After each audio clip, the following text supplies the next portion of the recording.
Hello everybody, Racingbrah Nick is here and we're back on the road to A+. Before we start, I would really like to ask you to like the videos, of course in case you really like them, and subscribe to the channel. It would help my channel immensely. I'm struggling for this moment. It's very hard to find new people. I'm going to do some commercial and trying to find new viewers. Because I think I do pretty nicely and I really want to share it with other people, so please consider it. And now we are going for another episode of our way to A+. It's another race in FIA, It's around Tsukuba and we are struggling quite a lot around this track. The problem is that the track is pretty short. The quali is very hard. It's very hard to find a right moment, right space, when and how to start your lap. And I struggle, as you can see, quite a lot. The best lap was 56.8, which is 4/10 behind the leader, which is quite a lot around this track. But I wasn't expecting much out of this race because I'm really bad at this circle. And I practiced, but this practice didn't help me much.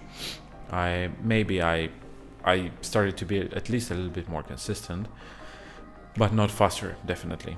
So the problem is, another problem actually, except that I'm not really good at this track, is that this car is not very suitable to this one.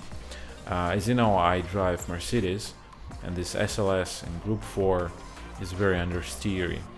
And this track is probably one of the worst ones for this track, probably. But we managed to make some 57, I think it was 817, and to qualify 9th. As you can see, it's very tight. It's just 4/10 between. No, it's actually not 4. It's actually 6/10 between us. I don't know. It shows very weird times. It's very strange. Maybe it's because after I finished, the guy who got the pole finished, and this is why it didn't work. This is very weird. Look at this. It's like plus 152, then 186, and then suddenly 77. Anyways, it's P9, it's very tight, and I was a little bit afraid of this race because it's very short and very easy to get into some troubles. As you know, I'm trying as hard as I can and I'm trying to be as clean as I can, but in this race I couldn't succeed again. It wasn't as nasty as the previous one, but it wasn't perfect neither. And we're going to see what exactly is going to happen. But first of all, we are going to take a glimpse at the guys. Maybe some of these guys are your friends, maybe some of these guys are you, we don't know. But these are the names. Most of them are really nice people and I enjoy driving against them and fighting them. But some of them, like one Austrian guy who I think starts 12, no, he's 13, this guy, Xespo. I have problems with this guy in every single race. Every single time we're in the same room, I have some problems. And you're going to see why exactly and what does he do. And it would be really nice. I would like to hear your opinion about his driving. But anyways, we start actually 8th because someone is not going to start, as it seems. There is a gap between 6th and 5th, so there should have been another car, but it's not there. I think it's Ivan guy, I think Croatian guy is not there. He just disappeared. So it's already +1 position for us. We're 8th. And I just wanted to say a couple of words about strategy because this is kind of tricky. What to do with the strategy, because we had to use at least once the hard compound of tires, but this tire is so slow and actually putting these tires on this understeer car is, I don't know, it feels horrible. It feels just horrible. So I wanted to avoid it. So I had this thing in my mind, this idea. I start on softs. I try to make them as long as possible, trying to avoid any fights, and then to make like 10 laps, around 10 laps, then to change to the hard tire, and then see what is going to happen. If things are going smoothly, then we just stay on hard tire. If there is a problem, we change the hard tire on lap 13, 14 to softs, and we go until the end. In lap 2 I make this nasty mistake, and at this moment I decide that I'm going to let the German go because I don't want to get this position this way. But the Brit on the left, he decides that this thing is an invitation, and on top of that he does this as well. I don't know what was this and what was the purpose, but still he pushed me again wide. And now see what he's going to do. He brakes and then he moves inside the braking zone. In case you don't know, I'm gonna tell you, you're not allowed to do this. This is going to provoke people to have accidents, and very often you are going to get hit from behind, or maybe even just destroyed and sent to, as Super GT says, to Shadow Realm. And look at this, he's going to do this again, and actually he's going to do this every single corner, if you're curious. So this is the way this guy defends. Very weird one, but he spends our time, his time, my time. Look at this, he does this again. So in case you don't know it's prohibited. You shouldn't do this. The German guy makes a mistake, and we're not waiting for too long, and we're taking this position, and we're going to be 8th.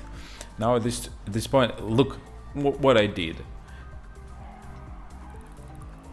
Actually, I wasn't planning to overtake the guy, but he left me some space. I decided to go for it, and now I'm giving some slipstream to the Swedish guy because I don't want this breed behind me anymore.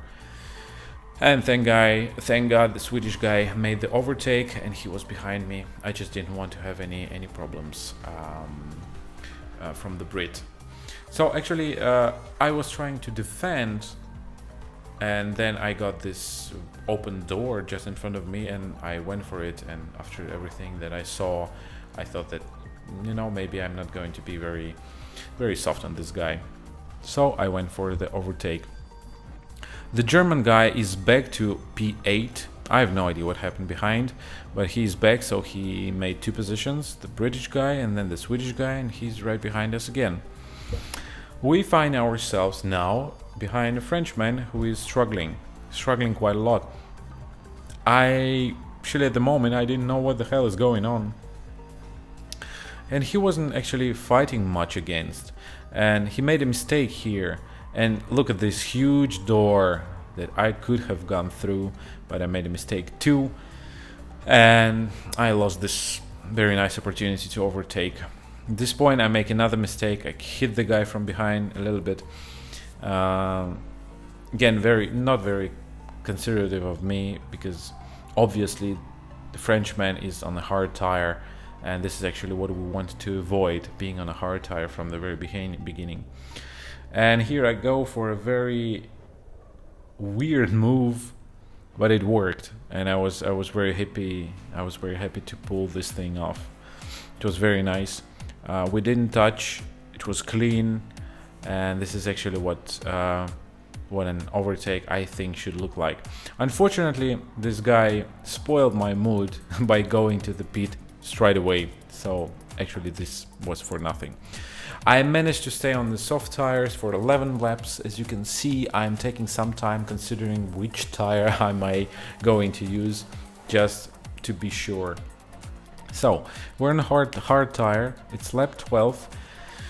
The undercut of the German worked, and he is right next to us, and he's going to take the 7th position, the 8th position from us.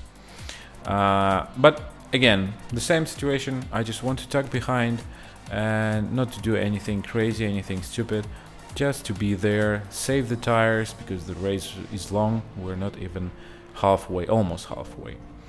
And now we get our favorite Austrian guy right behind us, and he starts to push us wide every single corner. Every single freaking corner he was pushing us just a little tiny bit wide. And here again, the next corner is going to be again. This is some weird tactic. I have no idea what that is. It's just to push you just a little tiny bit wide so that you do not get any penalty, and at the same moment just to put the nose inside the corner. I was very frustrated, and because of this I made a mistake here. I left the door open on my left side, and he was already there. Very quickly he found this spot, he pushed me wide classically and pushed his way through. I was so frustrated. I wanted just to destroy this guy in the next corner, just to hit him from behind so that he flies off the freaking track. But somehow I managed to hold back my temper, and actually I thought that, you know, this guy actually has a very nice pace, and thank God we didn't spend too much time in the fight. And I just managed to forget it, just forgot it. And at this point I just understood that he's on the softs and there is another box time for him. He's going to stop again and I'm going to be in front. So this was not a fight for position. He's just on a different strategy. So somehow I was relaxed and I just wanted to go on to save the tires and to get the maximum out of being where I am. We had some 4.5 seconds between us and P10, so I didn't have to think about behind. And now we got this chance, and I thought that, you know, maybe I go for it because I was just a little bit struggling behind. But unfortunately I was a little bit too late on the brakes. I pushed the German just a little bit wide and I excused myself immediately. Not a perfect move, but I actually think that we both were happy about me being in front because I was faster. In front I was faster, and I think he actually enjoyed this too because he was behind me and he was getting his slipstream, and I think I pulled him a little bit. So this is P5 by the lap 22. The 3 seconds gap went to only 1 second. The Frenchman is pushing. He's on the soft tire. As you remember, he pitted on the lap 5 just behind us. He did one soft and then another soft, so he's on the relatively fresh softs. They're maybe like 3 laps old, and he's pushing. I felt kind of confident because it was 4 laps to go, but I knew that he's on a faster tire, but his tires are going to get tired very soon because I'm on the hard and he is on the soft compound tire. So by lap 25 I managed to hold this half second gap, and actually in the penultimate corner our German friend overtook the Frenchman and finished right behind us on the position number 6. So I think it worked for all of us, and it was a very nice race, except this little tiny episodes that I didn't really enjoy. But overall it was nice. We are 10 seconds behind the first 4 guys, and it's quite a lot, I think, quite a lot. But my consciousness was free. I didn't think about this because they were way too far away from me, and I won my fight with the guys I was fighting with. So I started 8th and I finished 5, and in the situation I found myself, I thought this is a pretty nice result. We got our 192 points. This is the personal best score for the current season. I was very happy to see this sign there on the top. It was a clean race. At least Gran Turismo Sports thinks so. We have 45,591 points out of 50,000 on our way to A+, so we're getting closer and closer, little by little. And I'm thanking you for watching this video. I hope you enjoyed it. I hope you got something out of it. And I'm reminding you again, if you like the content, push the like button, subscribe, and come again for more. And more is going to be very, very soon. But for now, bye bye. See you later. And let's see what's going to happen with this A+ dream of ours. Bye bye.